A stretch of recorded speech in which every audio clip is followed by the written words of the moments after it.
World War II was also a war of secrets. In the shadows, intelligence was the most powerful weapon. Knowing the enemy's plans could change the course of a battle. Nations raced to build networks of spies and codebreakers. Cipher machines, miniature cameras, and radio transmitters played a role. Brilliant minds saw patterns in chaos. The outcomes of major battles often hinged on these secret efforts. Understanding this hidden war is key to understanding World War II itself. Secrets, lies, and brilliant deductions became the most powerful weapons of all. This is the story of the war in the shadows. In a quiet English mansion called Bletchley Park, a team of unlikely heroes gathered. They were mathematicians, linguists, and puzzle experts, not soldiers. Their mission: break the German Enigma code, believed to be unbreakable. The groundwork was laid by Polish cryptographers, who shared their findings with the British. At Bletchley, Alan Turing and others built machines called bombs to crack Enigma's daily settings. Every day, the Germans changed the code, and every day the hunt began anew. The intelligence they produced, codenamed Ultra, gave the Allies a window into German plans. They knew where U-boats hunted, the strength of enemy divisions, and even Hitler's intentions. But secrecy was vital. If the Germans suspected Enigma was compromised, everything would be lost. Every Ultra-based decision had to be disguised as luck or coincidence. The men and women of Bletchley Park worked in total secrecy, even from their families. Their efforts shortened the war by years and saved countless lives. Bletchley Park proved that sharp minds could be as decisive as armies. It was more than a code-breaking station. It was a factory of secrets. The quiet work done there changed the world. In the war of intelligence, Bletchley Park gave the Allies the ultimate advantage. Their legacy endures as a triumph of intellect over brute force. When America entered the war, it had no central intelligence agency. President Roosevelt saw this as a critical weakness and turned to William Wild Bill Donovan. Donovan, a decorated veteran, was tasked with building an intelligence service from scratch. The result was the Office of Strategic Services, the OSS. Donovan recruited an eclectic mix: lawyers, academics, Hollywood directors, and even safecrackers. The OSS had two main branches: research and analysis, and special operations. Special operations agents parachuted behind enemy lines, organized resistance, and sabotaged Axis efforts. In France, they worked with the resistance. In Burma, they led guerrilla forces. The OSS pioneered new gadgets and techniques, from silent pistols to explosive putty. It was a bold experiment, often learning from mistakes and adapting quickly. The OSS became the forerunner of the CIA, shaping America's post-war intelligence community. The networks and lessons from the OSS laid the foundation for future operations.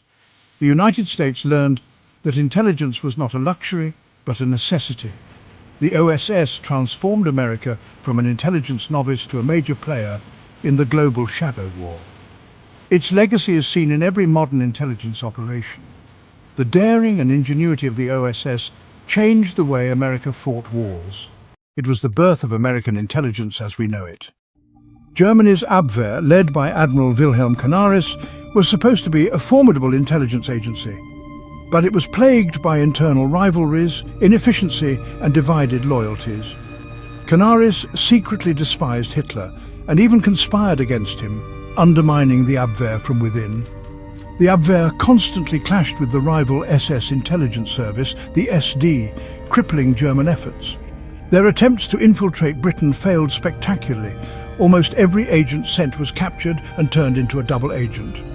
The Germans underestimated British counterintelligence and were fed a steady stream of misinformation. The Abwehr failed to detect the D-Day build-up and was fooled by Allied deception campaigns. In 1944, after a failed plot against Hitler, Canaris was arrested and executed, and the Abwehr was absorbed by the SD. German intelligence was brought down by poor leadership, infighting, and a fatal inability to see the truth. Their failures gave the Allies a decisive edge. The story of the Abwehr is a cautionary tale of how even powerful agencies can collapse from within. In the end, German intelligence was outmaneuvered at every turn. Their blindness cost them dearly on the battlefield. The war in the shadows was lost before it began. While the West fought its intelligence war, the Soviet Union waged its own ruthless campaign. Stalin's spies operated across Europe, with the Red Orchestra network at the heart of Nazi Germany. The Red Orchestra was a collection of anti-Nazi Germans in high government and military positions. They provided Moscow with invaluable intelligence, war plans, production figures and deployments.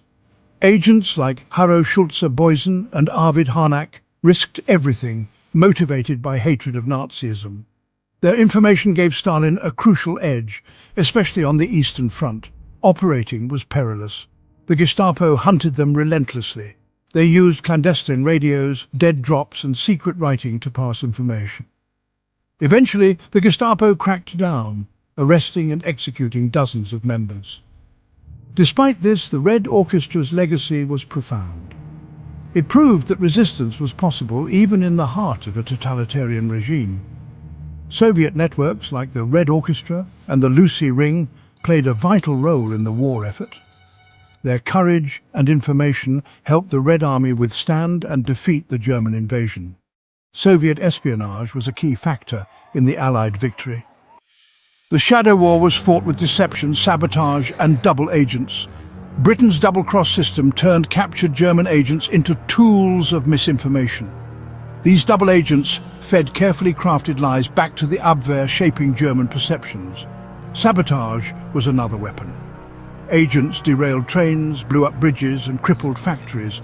They worked with resistance groups, turning ordinary people into saboteurs. A single act of sabotage could halt production for weeks. Deception on a grand scale misled entire armies, not just individuals. Fake radio traffic, dummy armies, and planted documents created false realities for the enemy. Operation Mincemeat famously used a corpse with fake papers to mislead the Germans. These operations required nerves of steel and a deep understanding of enemy psychology. The art of deception made the enemy defeat themselves. In the War of Shadows, cunning and creativity were as deadly as any weapon. The greatest deception of the war was Operation Fortitude. Its goal convinced the Germans that the main Allied invasion would land at Pas-de-Calais, not Normandy. The Allies created a phantom army, FUSAG, led by the legendary General Patton. Inflatable tanks, dummy landing craft and fake radio traffic made the illusion real. Double agents like Garbo sent reports confirming the deception, earning the Germans' trust. Even after D-Day began, Hitler kept his best divisions near Calais, waiting for an attack that never came. This hesitation gave the Allies time to secure the Normandy beachhead. Operation Fortitude was a victory of lies over bullets. It saved thousands of lives and ensured the success of the liberation of Europe. The operation was the ultimate triumph of intelligence and imagination. The Germans were outwitted at every turn. D-Day's success was built on a foundation of deception.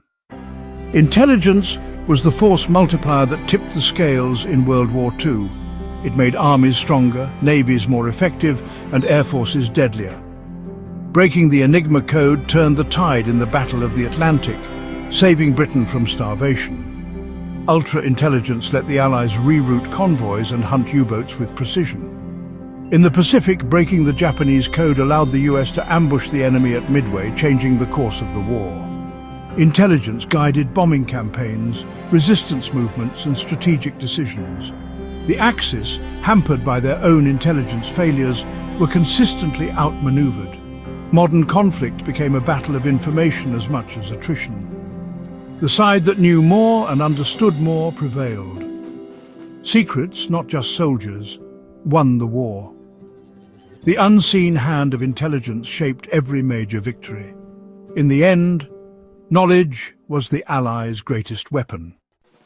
The end of World War II did not end the Shadow War, it transformed it. The intelligence apparatuses built during the conflict became permanent fixtures of the modern world. The OSS became the CIA, Bletchley Park gave way to GCHQ. The skills of the spy and codebreaker became essential to national security. Wartime advances in computing and signals intelligence paved the way for the digital age. Today, satellites and supercomputers do what Bletchley's pioneers began. Covert action, special forces and psychological operations all trace their roots to WWII. The legacy of Weil, Bill Donovan and others lives on in modern intelligence agencies. The war proved that knowledge is power and that security depends on understanding the world. Intelligence became a central instrument of national power. The methods and mindset forged in WWII still shape global events. The war in the shadows created a new world, one where secrets continue to shape history.